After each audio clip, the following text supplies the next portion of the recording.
নবম দশম শ্রেণীর প্রিয় শিক্ষার্থী বন্ধুরা, সূচকের 4 নম্বর ক্লাসে সবাইকে জানাই স্বাগতম।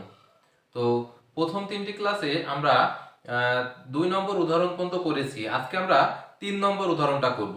তো 3 নম্বর উদাহরণে এর পাওয়ার পি ইন্টু কিউ মাইনাস আর ইন্টু এর পাওয়ার কিউ ইন্টু আর মাইনাস পি এর পাওয়ার আর ইন্টু পি মাইনাস কিউ সমান সমান 1 এটা দেখাতে বলেছে।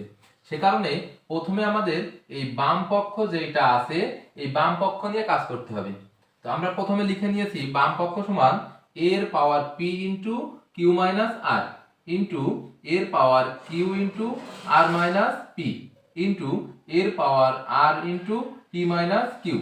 এরপরে আমাদের প্রথম কাজ হবে যে পাওয়ার গুলো আছে এর পাওয়ার পি ইন্টু কিউ মাইনাস আর এইগুলো গুণ করে দেওয়া, অর্থাৎ পাওয়ারে পাওয়ারে আমরা সবসময় পাশাপাশি থাকলে গুণ করে দিব।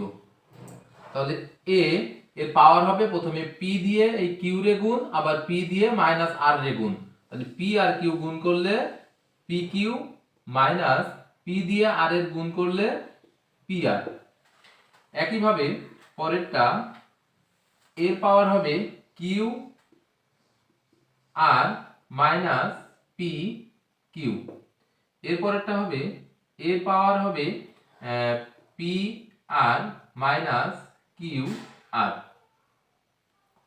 বন্ধুরা, আমরা এখানে দেখতে পাচ্ছি পরপর যে 3টে ভিত্তি আছে সেই 3টা ভিত্তি একই, তাহলে আমরা একটা ভিত্তি কমন নিতে পারি।